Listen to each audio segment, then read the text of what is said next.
on my phone. Here we go. Here we go. Here we go. Waking up on a Monday. Oh, it is already January the 15th, halfway through the month, the first month of 2024. Not only is it the fact that we're halfway, today is a special day in history. I don't know about history, but yeah, history. I think Dr. Martin Luther King was born January the 15th. I believe it was in 1929. I believe, if I have my facts right. So we are celebrating Dr. Martin Luther King Jr.'s birthday today, and it has been declared a national holiday several years ago. But I think there's still one holdout in our country. I don't know which state it is, but people do various things to celebrate Dr. King's birthday. I know when I was back in Connecticut, I was a part of the Greater Hartford Ministerial Alliance, and they always hold a special Dr. Martin Luther King Day service. I don't know where it's going to be today, but I'm sure, pretty sure, that event is going to go on today. So I wish them Godspeed.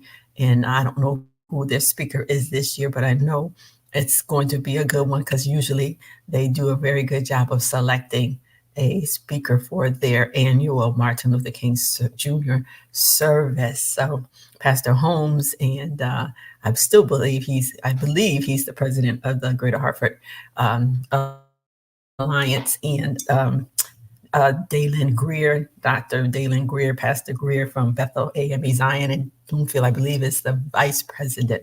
So I wish them well today. And I believe it's also the day that the Deltas have their big shindig, their big breakfast this morning. So I give a shout out to the Deltas who celebrated their Founders Day the other day. And guess who's celebrating Founders Day today? No other than the AKAs, Alpha Kappa Alpha. Shout out to my sorors of Alpha Kappa Alpha Incorporated on our Founders Day as well. Well, let me get to what I'm here for this morning. I am Lydia Ford. I help people who are stuck in grief to get unstuck. I wear many hats. I wear many hats. I was the founding pastor, Don't Forget to Say Your Prayers International in Hartford, Connecticut. Bloomfield, Connecticut, actually, is where we serve. I'm also a I'm also I'm also a 3-time author. You can find my books on Amazon. I'm a digital creator here on Facebook. I'm on most social media platforms. So I'm a digital creator. My pages are called, I'm on my personal page right now, Lydia Ford. I have a business page called Grace to Win. That's my business page. I have another page or a group, we might call it a group, building fruitful friendships, because I'm very passionate about building friendships and partnerships and mentorships with women. And you can also find me on Early Morning Tea. And that's where I'm coming from today, although I'm streaming on 3 of my pages. But as I said last week, moving forward, pressing forward, pressing toward the mark in February, you're going to have to find me on that page, my Early Morning Tea page, in order to see my programming, my segments. I will be streaming in the mornings, Monday and Wednesdays at 8 o'clock from my Early Morning Tea page. I'll also stream from my business page, but I won't be on the personal page. So you can find me on Early Morning Tea page, or you can find me on my Grace to Win page. I'll be streaming there, and YouTube. If you miss anything, you can always go to my YouTube channel, Lydia Ford International Ministries, and you will find a plethora of my past Facebook Lives. And so you can catch up if you missed anything. God is always forward moving. He's not looking backwards. That's why Paul admonishes us to forget those things that are behind and to reach and to press forward to the things that are in front of us. So in February, Lord willing, and the creek don't rise, in February, I will be hosting some early, and I'm not going to call them early morning tea. I haven't decided. There are a few titles that I am considering for an evening 5 week 5 week segment that's going to address women's issues. And I'm not going to talk too much about it because you put stuff out there in the atmosphere. Before you know it, you'll have a lot of competition out there. So I try to keep my stuff a little, close to my heart and close to God's ears, because he's always tweaking and he's always adding, or he's saying, nah, not this. Yeah, that'll work. He knows exactly. Trust me, he knows exactly what we're going to call it. But we'll be coming to you next month with some changes and some new things that we want to try out. And I'm looking forward to collaborating with some people. I'm looking at one of them on the screen. Good morning, Dr. Noreen. I'm highly considering the probability of you saying yes to coming on one of our programming in February or March. It'll be a 5-week segment, and it'll be probably quarterly in the evenings. But as I said earlier, I'm still processing things right now and writing them down, because when you have a vision, you just can't keep it up here. As we get older, sometimes we have lapses of memories. We have senior moments. So even the Bible instructs us to write the vision and make it plain on tablets so they that read it can run. Okay, you can't run with something that you don't have written down. Right. And so I'm in the process of doing that even right now. This morning, I am continuing my discussion, my talk about tips to help women age gracefully. Tips to help women age gracefully. I'm going to be in that zone for probably the rest of this month. And then we won't be through with it, because there's going to be some interactive segments that I want to bring to you. I'm always wanting to help you. I'm always wanting to help myself because as I help myself, good morning, Latricia. As I help myself, I believe I'm helping you, because you know what? There's nothing new under the sun as it pertains to women, and particularly Black women. Is because the majority, and I don't say that boastfully, I say that actually not boastfully, because I want my range and my scope and my influence to go to all ethnicities. All. Good morning, Pastor Anita. I want my influence to spread out, not just be regimented to African American women, but all women, because we have a lot of things in common. So last week, when I brought you tips to help women age gracefully, we talked about eating healthy foods. We talked about staying active and how important exercise is to helping us to maintain our muscles, our bone structure and agility. We talked about also getting enough sleep. We talked about routine health screenings. I'm going to talk a little bit more about that today as well. And we talked about routine health screenings and health issues and whatnot. I'm going to elaborate a little bit more on that as well. We also talked about things that nobody tells you about aging. That was kind of interesting. It says, it's no use getting old if you don't get wise. Now, we can stick a pin right there. And getting older isn't all doom and gloom if you realize that life is a journey of life lessons and experiences containing successes and mistakes. Listen, as we grow, as we age, we learn life. And I tell my son that I can tell you, but God can show you, and life will teach you that you don't have all of the answers. And I know that we have learned that over the years. Hi, Sheldine. Good morning. So here are 11 positive things nobody told you about aging. I'm just going to run through them because I gave them out last week. And as I said, you can always go to my YouTube channel and see the previous early morning tea live. Here, these are really great. You don't always have to be right. These are positive things nobody tells you about aging. And as we age, we understand that even as parents, that we weren't always right. We were in authority, so we sold that bill of rights to our kids.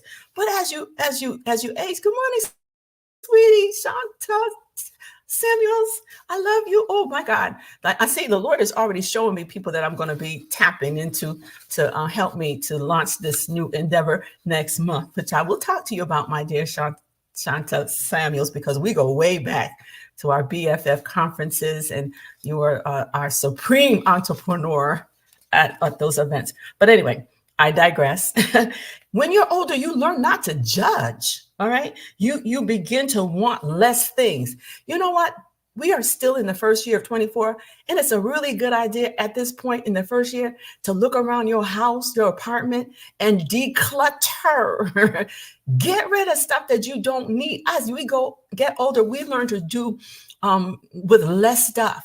We want more quality things around us. And that includes people, because sometimes the decluttering, woo, Jesus, let me take a sip of tea. The decluttering has to do with people, places, and things. All right. As you get older, you learn to do with less things. I'm not going to elaborate on that. You gain more confidence in making decisions. All that dumb stuff we did when we was teenagers and young adults, and even in our 30s, we don't do that no more because we done grown up. We got smart, all right, in terms of making decisions. Your children become your friends. Now, that's where I had to pause and sit. I had to take a sip, because even at 93 years old, and I'm 71, there's some things that I can't go tit for tat with my mama today. She will tell you, I am still your mama and I'll knock you out.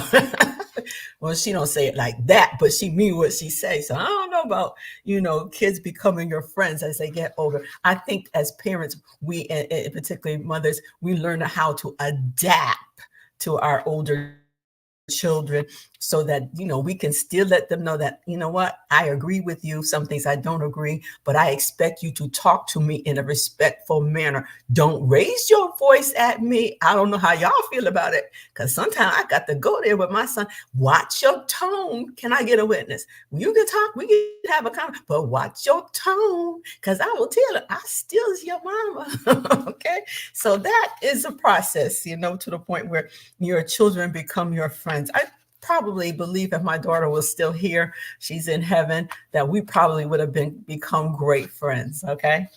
But my son, it's a work in progress, but God is doing it. Okay. Here's number 6. You understand that there's no point in telling anyone what to do. Because people are going to make up their own mind. Number 7, you learn that wrinkles should be worn with pride. Ain't nothing wrong with some gray hair. Ain't nothing wrong with some wrinkles. Come on, somebody. It's just that I just ain't ready to welcome the gray hair. Now, if my gray hair came in like my first lady, Beverly Porter, oh my God, she has the most beautiful black mixture of silver hair. It's awesome. But when mine started coming in, it looked a whole raggedy mess. Okay.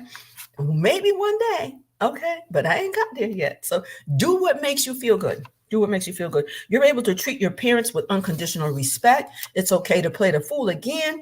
You learn not to criticize. You're thankful for growing. Watch that number 9, playing the fool again. Let me describe it. As children, we laughed, we played the fool, and generally didn't think too much about what other people thought about us.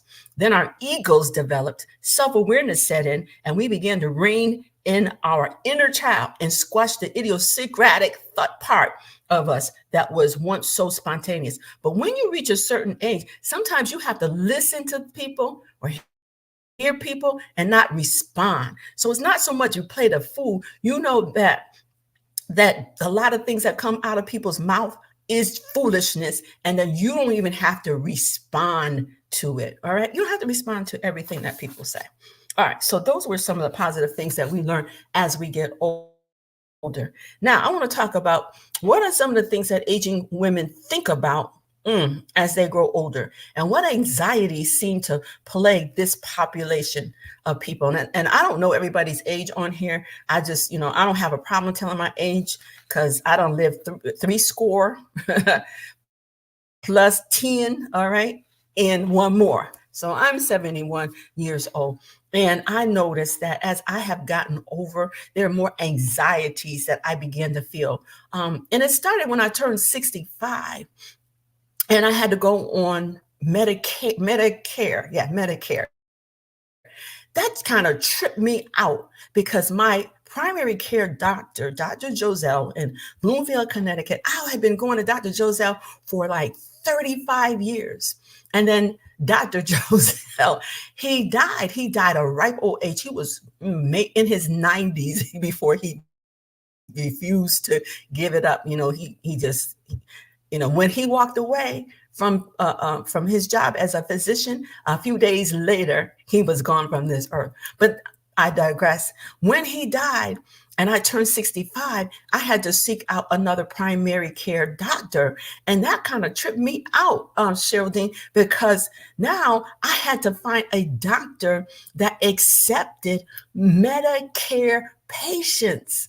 And that was not an easy thing. I'm just, scrolling here. And, I even called my healthcare provider to get some suggestions on people because not everybody takes on Medicare patients. So that was the one thing that really let me know that I had crossed over. Was it 55? I had crossed over. And I had to deal with a different healthcare frame of mind and, make sure that my healthcare insurance included, providers that accepted Medicare patients. So that was a little anxious for me, just understanding that. And then as you get older, I was in several car accidents. And after every accident, a little more fear of driving came into play. I don't like to drive at night. I don't like to drive long distances. So what am I saying? There are lots of things that impact us as we get older. Getting into the age where you're age back, where you're on Medicare, you're a Medicare patient, accidents that you may have, falls. I had several falls in which I had to do therapy. And all of those things take time to work itself out. Even when I moved down to North Carolina, I was still in therapy. I had to get a hip replacement, a total right hip replacement. As you get older, your outer body, it starts to break down. Even the Apostle Paul talks about it. Though your outward man is perishing, yet your inner man is being renewed every day. So we have to, it's a mindset that I'm going to talk about also today. I talked a little bit about it last week, but it's a mindset. Even though this outer man is breaking down, because it did not come to stay. I hate to break the bubble too, but this physical body that we are in is gonna break down. We can paint it, we can put hair on top of it, we can go to Pilates, we can pump pills, we can do all those things, but eventually, as I heard somebody say, there are two certificates that we come in this world with, and one is a birth certificate and one is a death certificate. We did not come here to stay, but when we are in Christ, we know that we will have a new body. Okay, but before we get over there, we got to talk about some stuff that's breaking down over here. Let me take a sip on that. All right, so there are a lot of things that come. Children grow up, they leave the nest. That's anxiety. Well, may not be for some people, but it happened to me because I had lost my daughter to death. I had lost my husband. I wasn't even 60 yet. And then after my husband died, 3 weeks later, my son got married. So now my daughter's gone, my husband's gone. And I felt like that was a death. It was a loss because now my son is gone. He's married. He's going on to do his thing, be with his wife. And guess what? There's nobody to take care of me. There's nobody to watch over me. There's nobody to support me. There's nobody to be, close to me. So women, that's another type of anxiety that can come upon you as you age. So let me just, I'm just talking randomly about some things that happened to me. Moving from the north, from Connecticut down to North Carolina, that whole move, oh my God, that whole transition caused deep anxiety because I had to get used to a whole different environment, whole different set of cultural experiences down here. And I became a caregiver. I had to leave my pastorate, my church. Like, what am I saying? It's a whole lot that as we get older, we must grapple with. I had to find a church home. I looked at several different places and that wasn't a fit. And thanks be to God, He found a church for me that was a fit. So let me just talk about some things that as we age, we can become anxious about health issues. I addressed some of it, but aging women, aging women may face various health challenges such as cardiovascular disease, heart disease, osteoporosis. I don't know if I'm registering with anybody out there, diabetes, cancer, menopause related symptoms. They may also experience health disparities because of unequal access to health care due to their race. Black women know this, all right? Their ethnicity, their gender, and their income. There's a lot right there, a lot of disparities because of race, culture, ethnicity, and even gender now. Those are people that are in the LGBTQ communities. Some of them are at risk of being denied. Y'all don't say nothing. Health care, okay, from certain facilities and income inequality. All right. If you are poor, you are subject to most or much disparity in healthcare. If you haven't experienced it, you may know somebody else on your job, in your circle, in your community that have experienced prejudice in those areas. So healthcare, and I just told you a few of mine. I have been diagnosed with osteoporosis, and that came as a result of falls and car accidents and things like that, having to get my hip replaced. That was a whole thing that even when I moved down here, and even today, still experiencing some of that pain in my right hip. When I was in my 30s, I had a partial hysterectomy, and that was rather young, but what do I want to say, the word unexpected for African American women, because African American women develop or what are they called, in fibroids. Can anybody witness to that? There's an uptick in fibroids in a lot of African American women. So I had a lot of fibroids after my son was born in 1982. It caused a lot of pain whenever I had my period, and so there was so many of them. I was experiencing so much pain. The doctor back in those days, a lot of, they don't have all of the stuff that they do now, where they don't have to just go in and take everything out.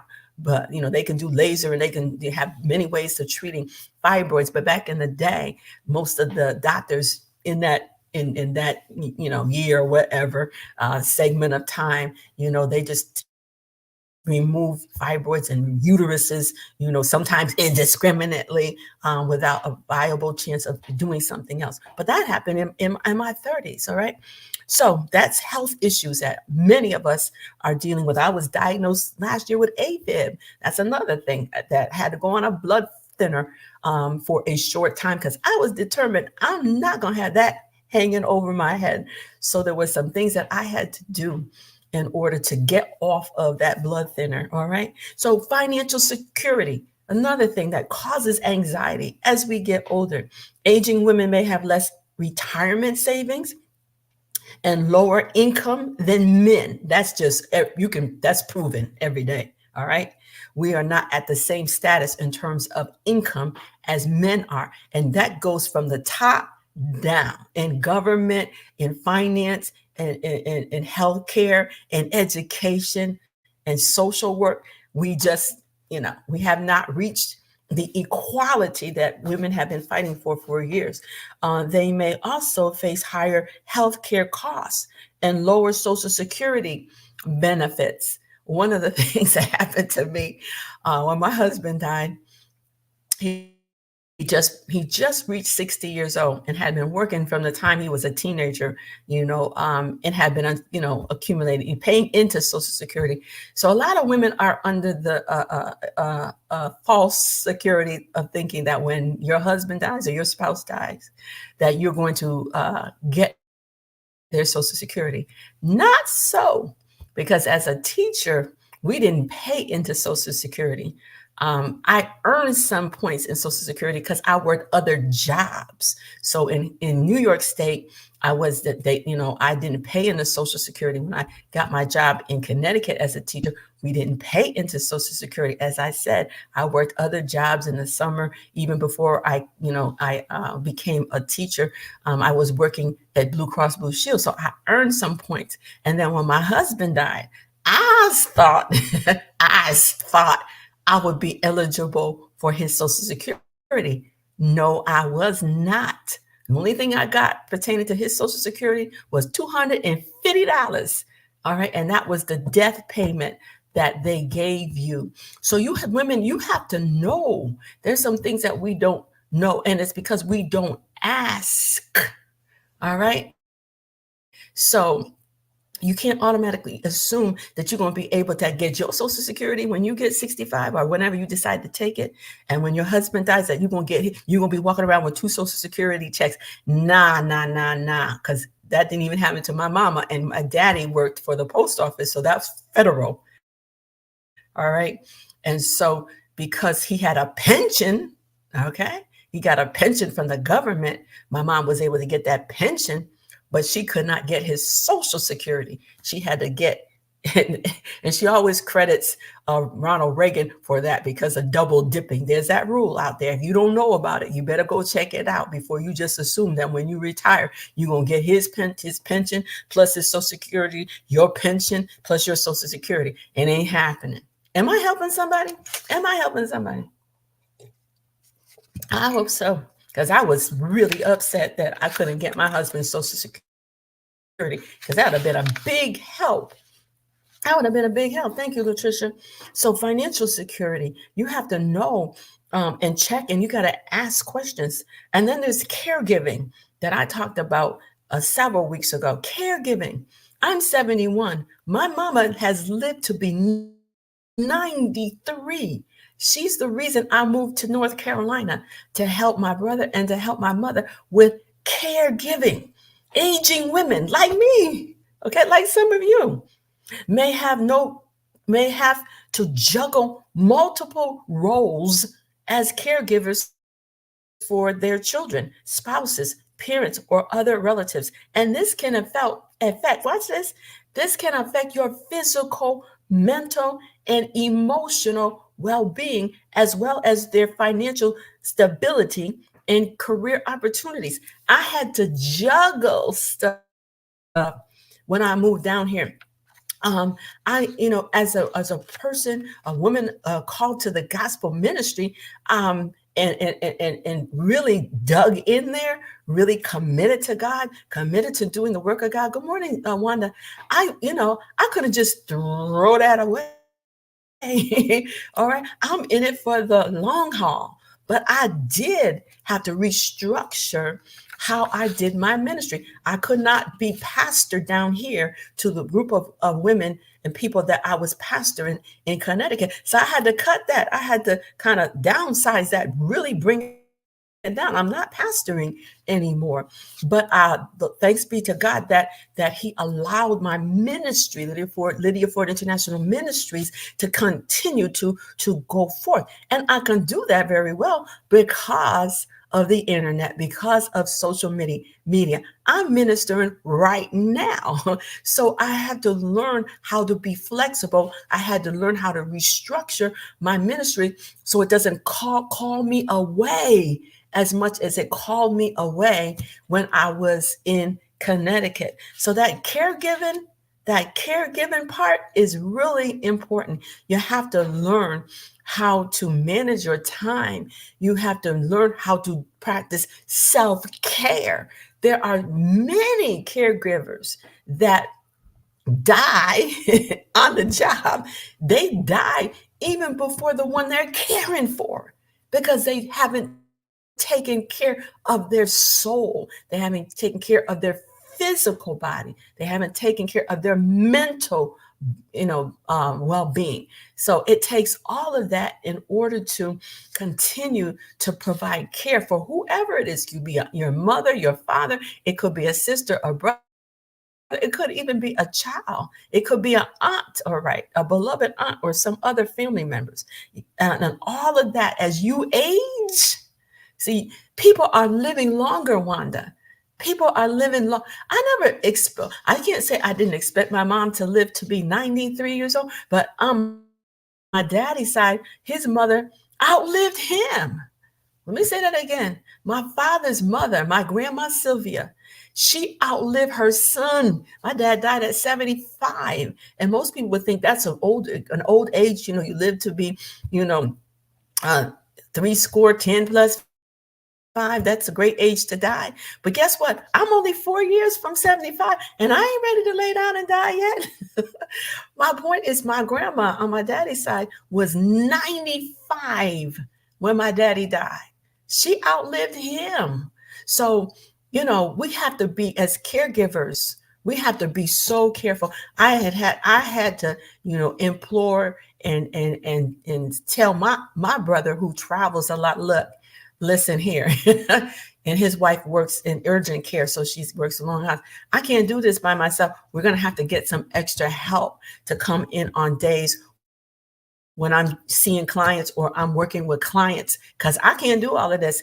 I'm 71 years old and I have health issues, and you know it. Okay. You and, my sister too. So we had to work on getting some extra help into, because she doesn't live with me. She doesn't live far, about 10 minutes, but she lives with my brother. So we had to work on getting seniors helping seniors. That was the name of the company, to come in on the days when I'm working, when I need extra time, when I need to do some, some self-care to help out in that situation. So health issues, financial security, caregiving responsibilities.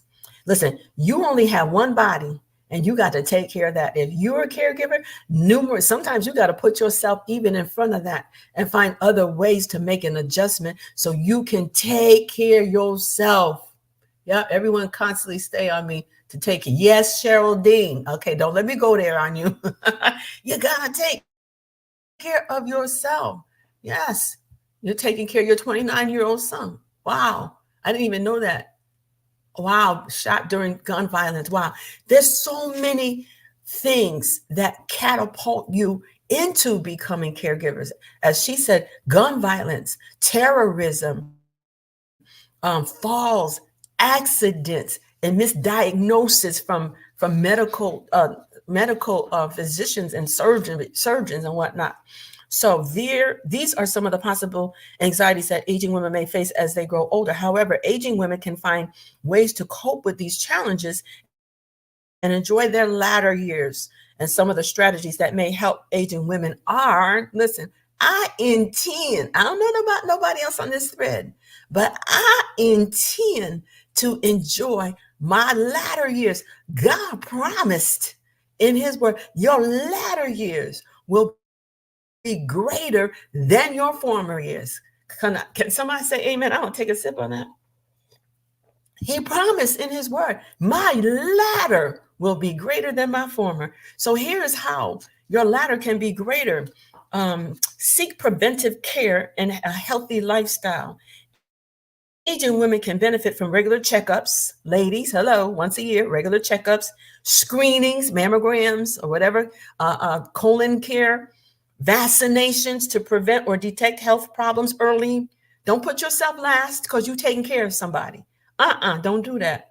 They can also, women as we age can adopt healthy habits. I'm talking to myself, as eating well, exercising, sleeping enough, avoiding smoking and alcohol. I'm talking to you, but I'm really talking to myself because I fall in that category. As I have aged, as I have been diagnosed with different symptoms, high blood pressure, osteoporosis, some other kind of diagnosis, I gained weight. Before I had my hip surgery, I had 3 injections And in those injections, there was cortisone, not cortisone, but ooh, what's that? A steroid. And every one of them steroids, I think I gained about 10 pounds because those steroids are not really healthy for you. They're just kind of hiding the underlying issue. But I took it because I wanted to see if they were going to work, and so that I didn't have to have that hip replacement. But they didn't work; they didn't last. So I wound up having the hip replacement, and still, even after that, have gone through some pain issues. But we have to take steps to mitigate against being, diagnosed with something that we could have taken care of earlier if we had done our due diligence, ladies, to seek early preventative health care. Even with my drug, not my drug program, but my health care there, and I can't remember what it's called, but between my annual physical, they will come out to your house and do some screenings, and they'll do some checking up on you to see how things are going. And they even give you a stipend, or they give you, if you do this tele home care, telehealth care, something like that. They have a nurse that comes in and they just check your medication. They ask you questions. They even give you like a gift card for making that available for them to come in your home. I think last year I got a $50 Visa card for doing my home care checkup. So look into that too. That might be a part of your healthcare package. Here's another way of helping us as we age to mitigate against anxiety: planning ahead and seeking financial advice. Oh my God, I wish I had done that. I did it, but I didn't stick with it especially when I retired. I made some dumb, foolish mistakes when I retired. I put most of my retirement funds that I got from, the days I accumulated and yada, yada, yada. I put a lot of that money into my home, renovating, upkeeping my home, which in and of itself was not a bad thing, but I just tried to do it. It seemed like too much too soon, or all of it at one time. And I wound up losing a lot of money, because when your money goes into a 401 or whatever type of package that you place it in, even when you have good advice and you start dipping in that, the state is going to tax you on that. So you just might as well just leave it alone, okay, until it comes to a certain what I can't even think of the word, until you are qualified to take it out without being penalized. See, I was penalized every time I dipped in that, and it eats away at the total package. It's not good. We need, and I don't know why Black folks are so reticent against, good morning, Pastor Gloria, getting financial help, financial checkups. We need to do that. Okay. They can also consult. You can also consult with financial experts like accountants and lawyers, financial planners, to help you manage your finances and plan, ladies, especially those of you that went through a divorce, those of us that are widows. All right. Those of us that are near retirement. Yeah. You're 47. Yeah. I know that, Latricia, but you got to start planning for the future. You have children, you may have grandchildren. You got to plan for the future. Okay. So get your house in order. A lot of times Black folks are misdirected toward or have a negative response. And somebody that's taught, because there's so much negativity out there about investing in stocks. I didn't start investing until I moved down here. Okay, I listened to Dr. Byron Harden. He's on Facebook, Clarity Unleashed, and as a pastor, he is doing financial stewardship. He's encouraging his flock to be good financial stewards and to invest. See, with us in the Black community, investment has a black eye. It has a negative connotation, because you know what? We went without so much. We still got that slave mentality, Pastor Glory. We went without so much, in slavery, in Jim Crow, in coming out of it. our mind was messed up. And so anytime, we were a people now that, okay, now we be free and I can get what I want to get. And you ain't going to tell me what to do with my money. And so we never learned financial security. We never learned how to invest. Everything was negative. Everything was gimme, gimme, gimme. My name is Jimmy. I ain't going to wait for it. We have that Burger King mentality. I want it my way and I want it now. I'm not even putting it in the bank. I'm not invested in stock. That's the mentality that we've been indoctrinated into as African American people. All right. White folks don't have that indoctrination.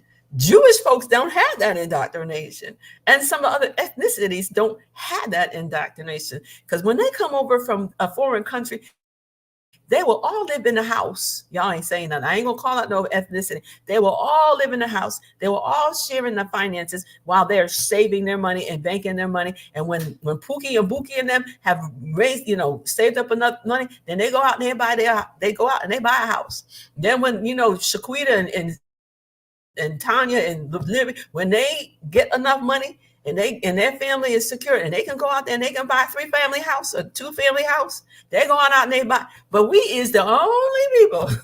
We don't do that. We go out and buy stuff way over our head and we wind up in foreclosure because we were selfish. No, auntie, you can't move in here with me. No, grandma, you got to go to the old folk home. You got to go get a place in the project. You can't move in with me. That's so selfish. And listen, brown folk feel that, no, I'm not helping nobody. And that's the truth. We just have that mentality. It's me first. And most of the time with that me first, that mentality, we wind up last. We wind up behind, all right? We want educationally, socially, physically, financially, we wind up behind. But all these other ethnicities help their kinfolk until they own a whole block. All right, I know some ethnicities even down here. They own a whole block, not just a block, the whole unit, the whole, oh Jesus, let me go on. Here's another one. Seeking social support and community resources. Aging women can find emotional and practical support from their family, friends, neighbors, or other caregivers. They can also access various community resources such as senior centers, support groups, counseling services, Grace to Win counseling services, I'm going to plug my own, or respite care to help them cope with their caregiving responsibilities and reduce their stress. I have a girlfriend that lives in Columbia, South Carolina. She got her brother and her mama living with her. Now, that's already too much. And so at times she has to seek support groups. She has to seek respite care, for her mom and for her brother. Because listen, who gonna take care of them if she die? She needs that help. She needs that time off, time out. People need a time out. So there are resources, but you got to go look for them. There's no excuse for us not to find them because they're on the internet. You just have to type in what you're looking for and bing, just like that, it pops up. All right, it pops up.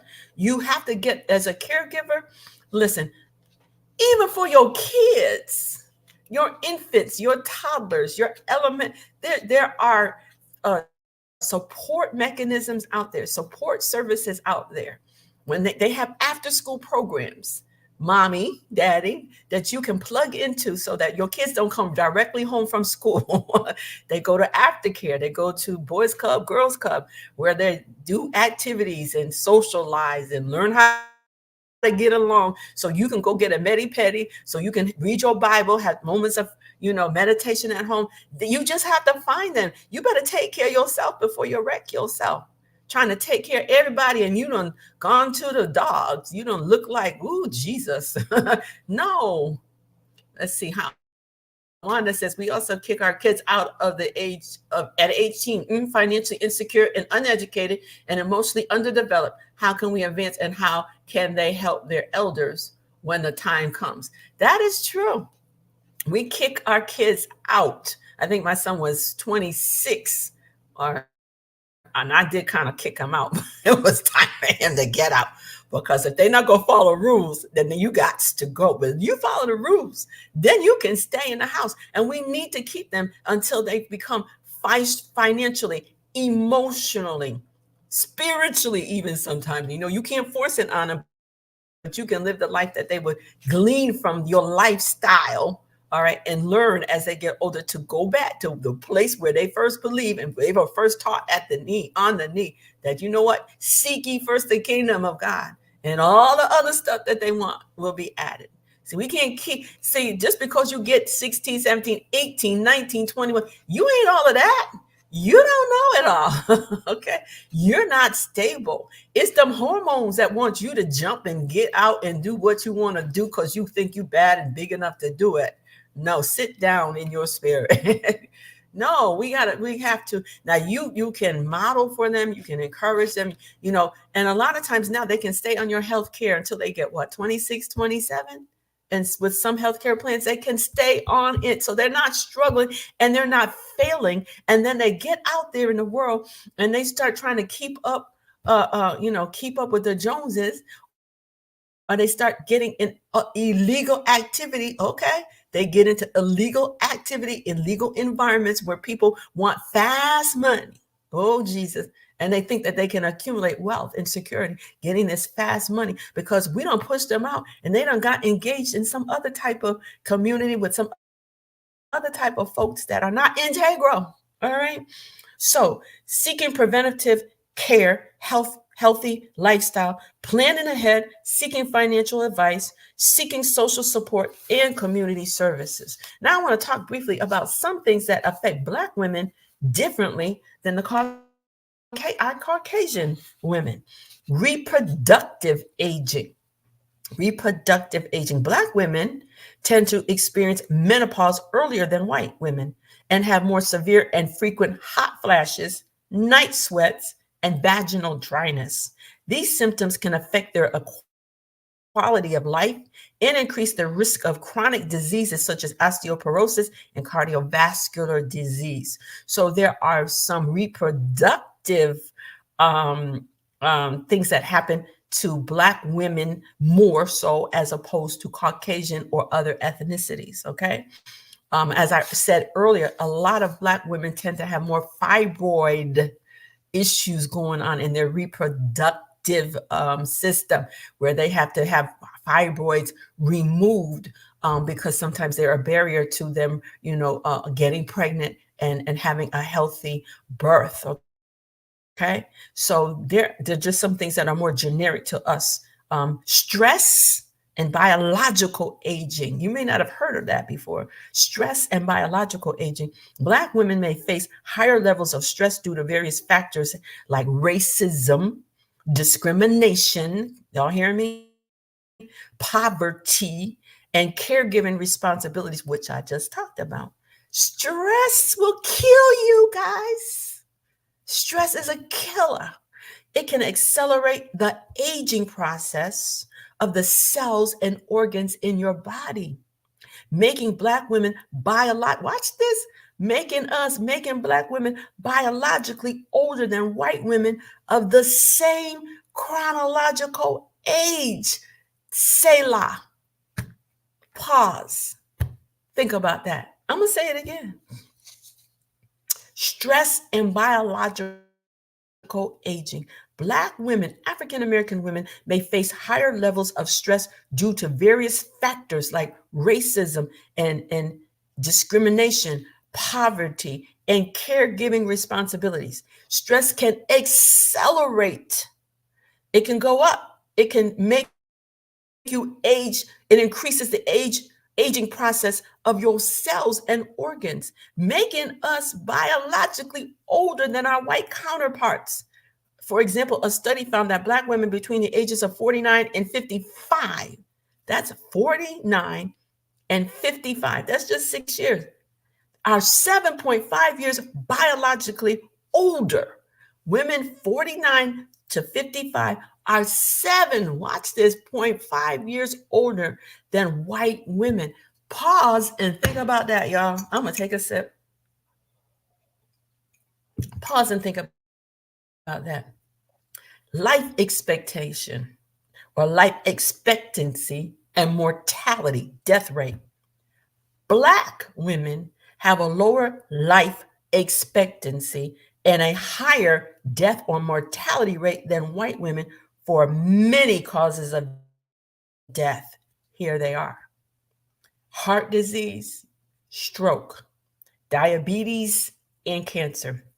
These disparities, these differences are influenced by social, economic, and environmental factors such as access to health care, education, income, and neighborhood conditions. I'm going to throw in water, clean water, access to clean water.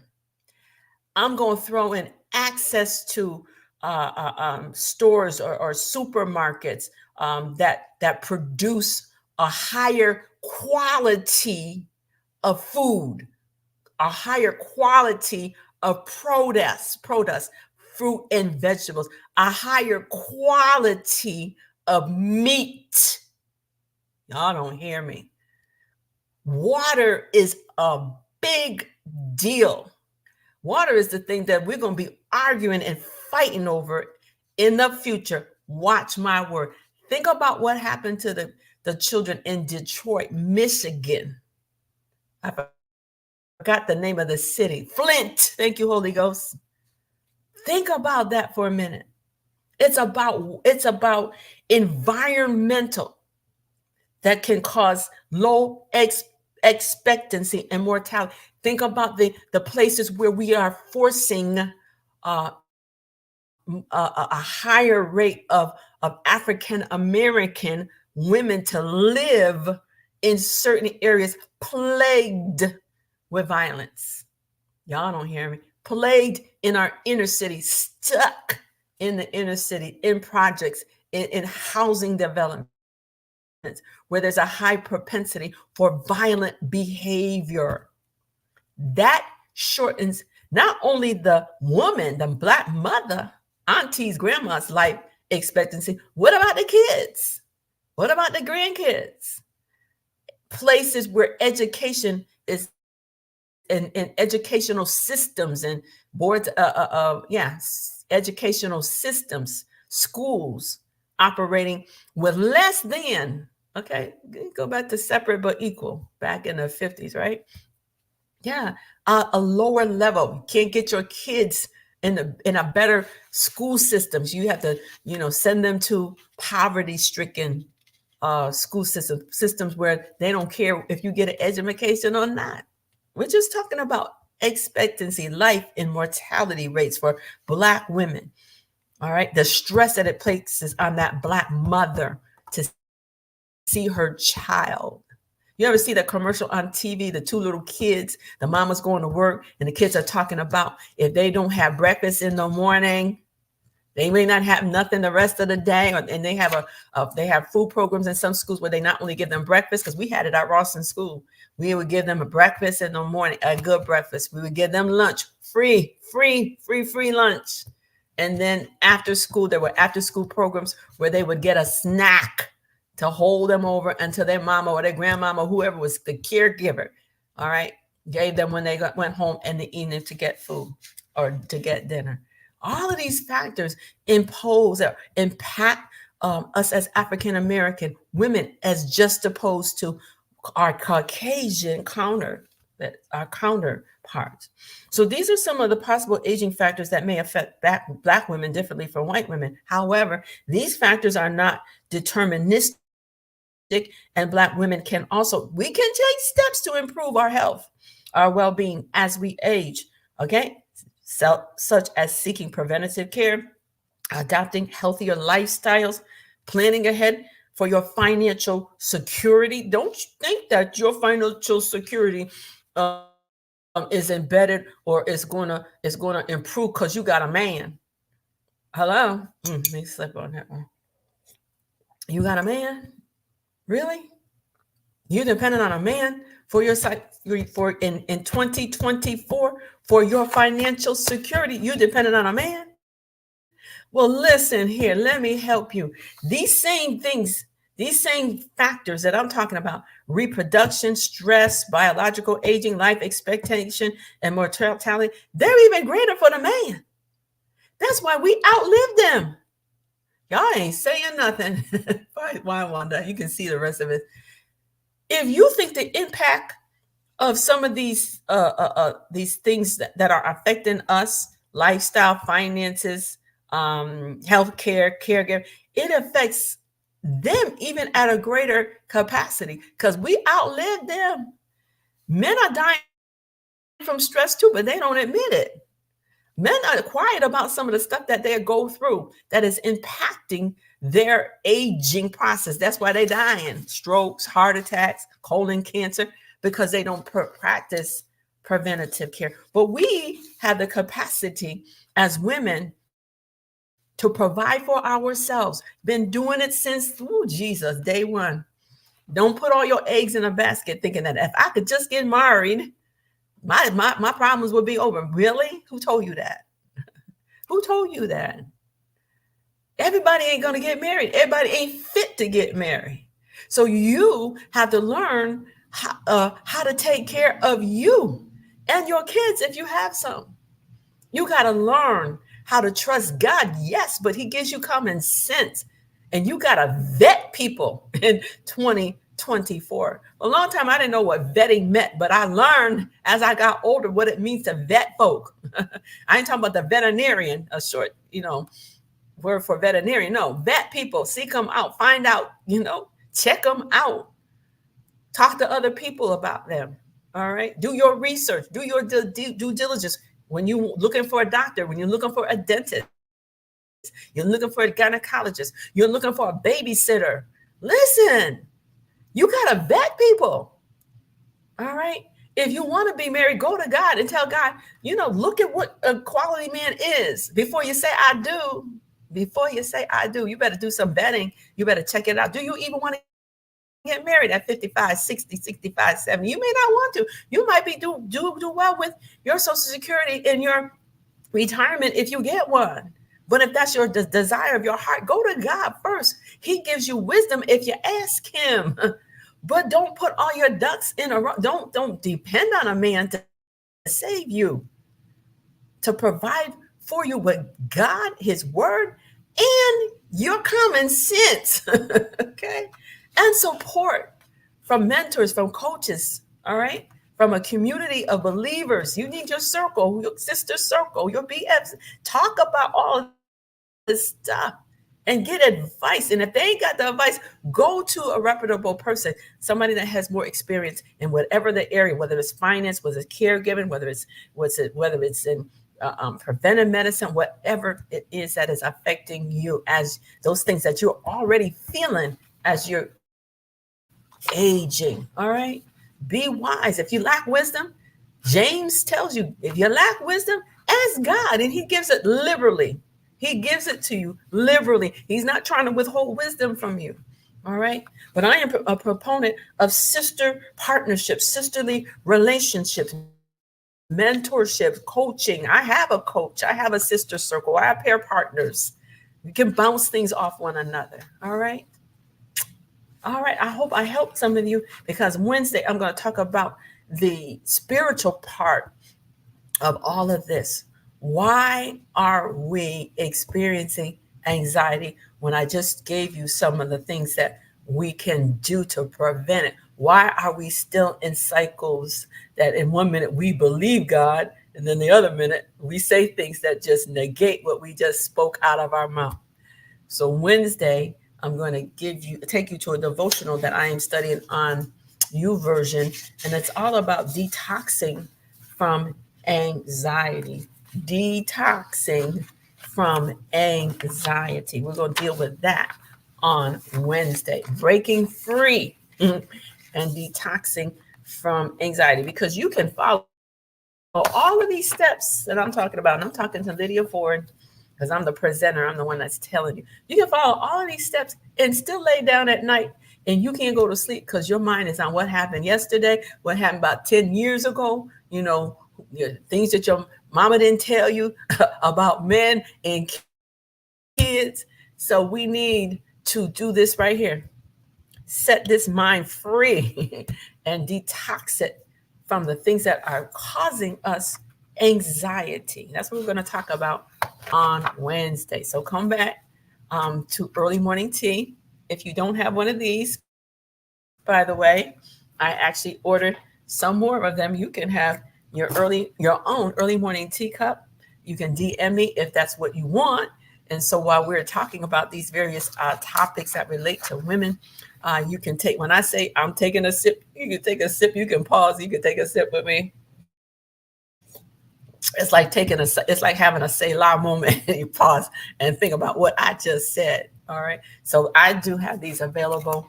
And I have some early morning t-shirts that I ordered one. I'll wear it on Wednesday. I ordered one just to see what it would look like. And I do have a couple early morning tea tote bags. And I had one early morning tea pin, but I gave it to my friend Diane when I was in Connecticut. But these are some things that you can order from my store, which is on my BFF page, Building Fruitful Friendships page. If you're not a friend of that page, you can also become a friend on that page, subscribe to that page. But these are just some resources and some items that I have to build up my brand, to share with you. Again, I do have some of these, and they're white. The ones that I ordered were white. I do have some that are white on the outside, but are green on the inside as well. But if you would like an early morning tea mug, please DM me and let me know you want to buy one. They are $9.99. Now, if you're in my area, you can come pick it up, or I can ship it to you. But if I ship it to you, it's $9.95 to ship. So we're looking at $20 for the mug and $9.99 for the shipping cost. How do I know? Because I shipped a lot of them last year.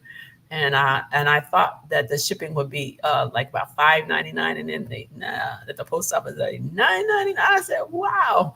So $10 for the cup, but another almost $10 to ship it to you. Now, if I'm talking to you all at Covenant Life Fellowship here in Raleigh, North Kakalaki, I can bring yours to you and it just be $10. Okay. And some of my family members from Covenant Life Fellowship, thank you all for following me. Thanks, Cheryl Dean, for coming on today. Latricia, love you. Thank you. Say hi to your mama. Kiss your mama for me. I was going to call her. She was on my mind too. Tell your mama she was on my mind. Wanda Calhoun Haslip, we go back a long way. Your mama was one of my best friends in Connecticut. She's gone on to be with the Lord, but never, ever, ever can I forget how she took care of my children, who also were caregivers that were assisting her mom and taking care of the babies, because her mom was a caregiver for women that worked. And then my two kids were older, so they would go over and help her mom with the babies and whatnot. Your mom lived right across the street from us. She and your dad both were such an integral part of our family while we were in Connecticut. So thank you for being on today. And I need some of y'all to talk back to me. Some of y'all are on here. You come on my feed, but you don't say nothing. You don't say whether or not you are being blessed by our early morning tea segments. You just come on. And I'm just saying this, that in the future, starting next month, if you want to come on this platform, you're going to have to become a member of Early Morning Tea to see it. And if you now remember, I'm also going to be streaming still on YouTube, so you can go on YouTube, but there's going to be some special things happening at our Early Morning Tea segment, and starting next month there's some new things that are coming. So being a part of Early Morning Tea is going to be special. It's going to be unique. You're going to be able to dialogue. We're going to have, some other things going on. I don't want to put too much out there, but you'll have an opportunity to win, to just get some free stuff from me as well, But like I said, I'm not going to put the cart before the horse, because we're still writing. We're still building this thing. They say if you build it, they will come. All right.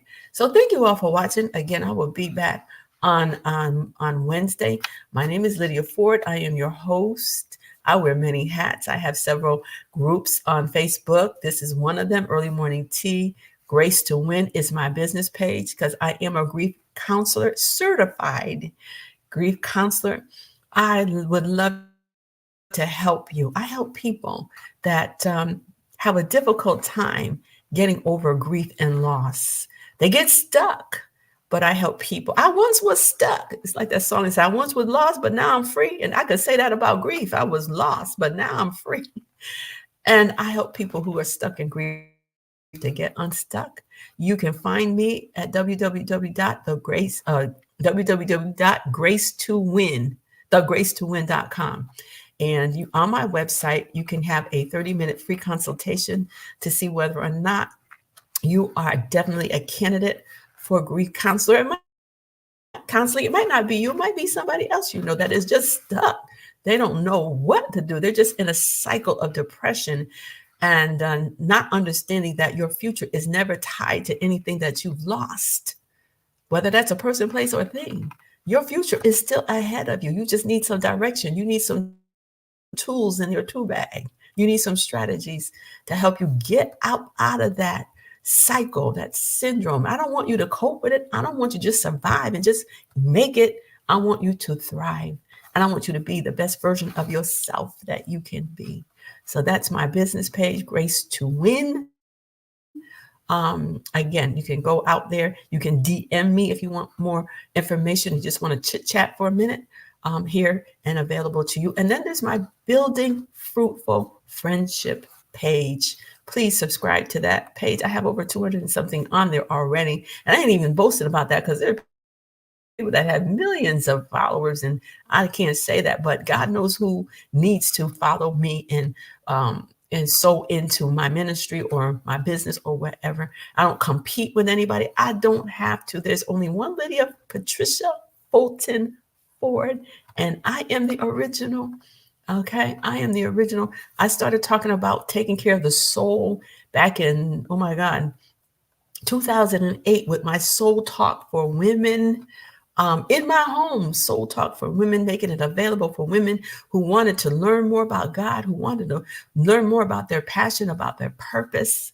We would meet in my home once a month, and we would talk about different topics. And I wouldn't always be the one to do the talking or the presenting, because I don't work like that. I wanted other women to talk about what was going on in their life.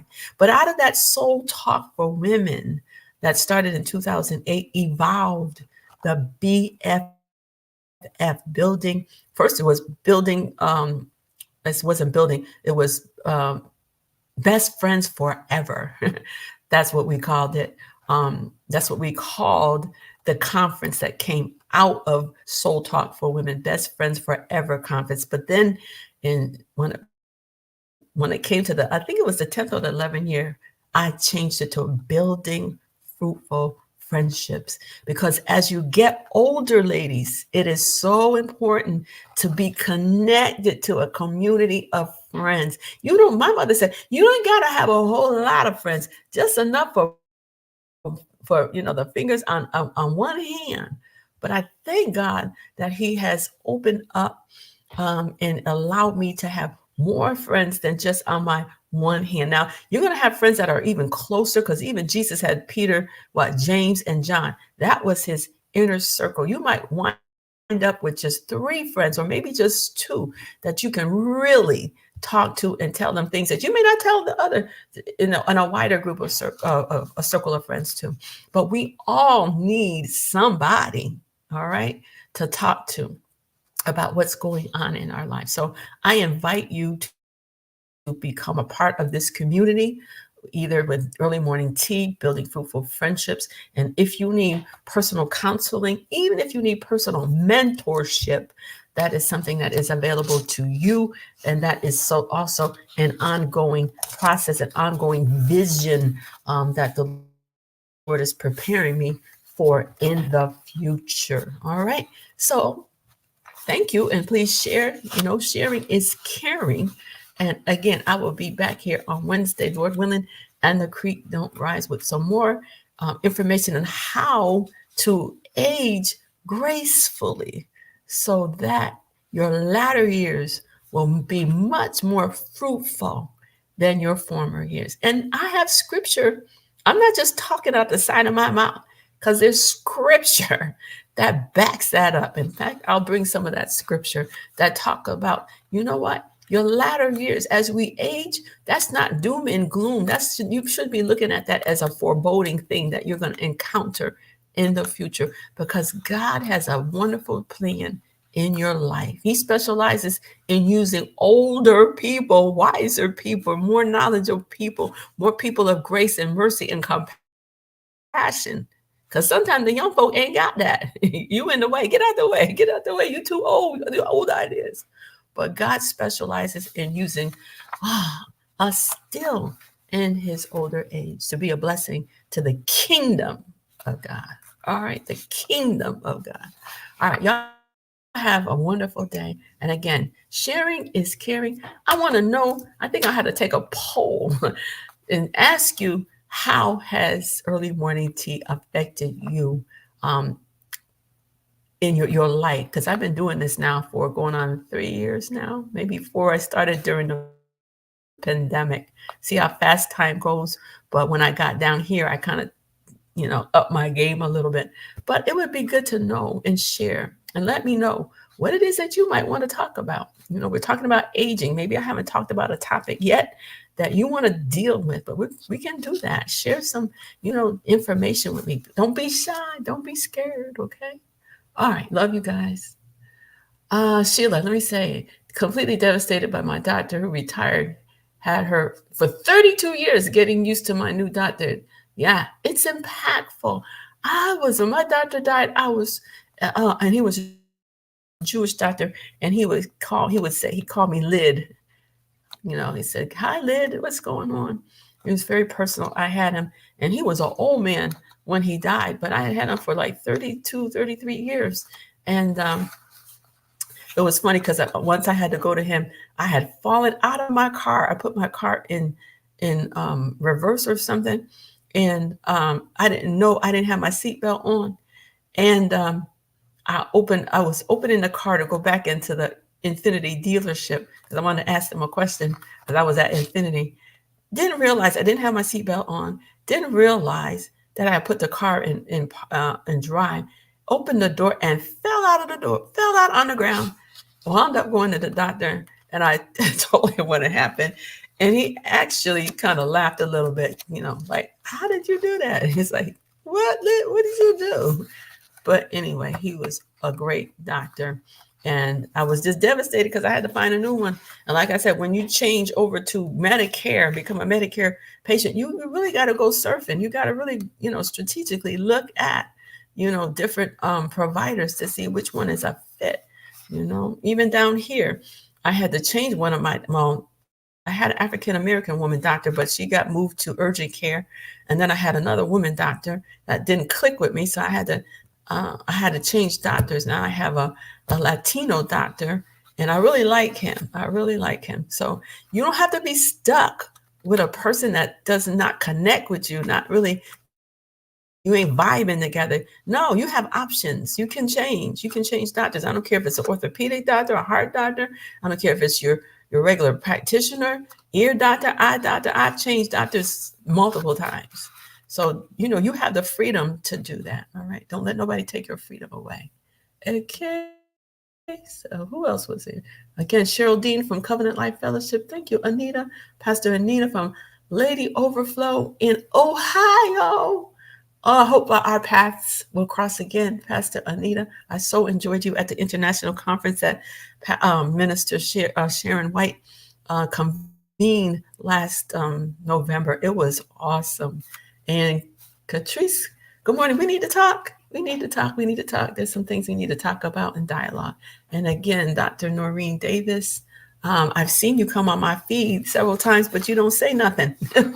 Like to say something. And I know you have your ministry, and we have to learn that, you know what? We are all unique. We're all different. God made us that way. We all have our sphere of influence, but there's no harm in going on somebody else's stream, somebody else's platform, and supporting our sisters.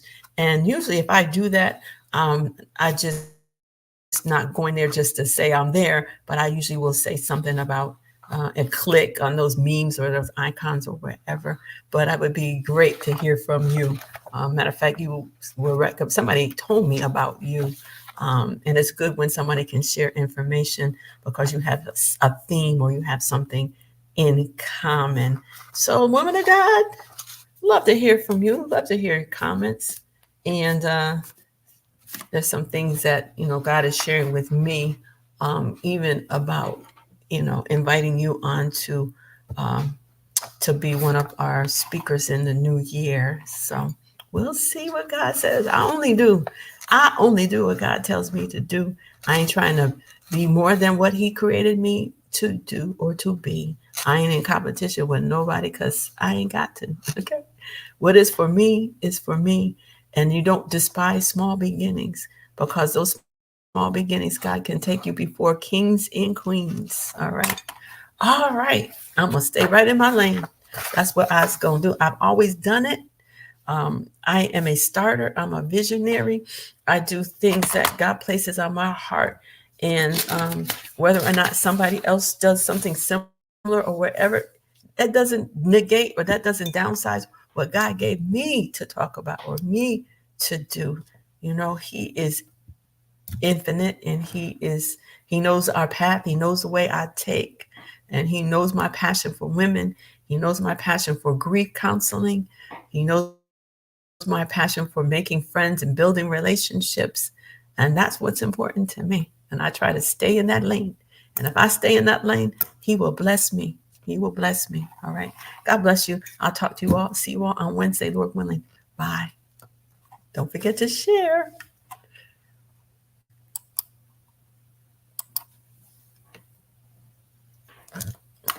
He ain't gonna say nothing. Is he? I'm in it. I'm in it.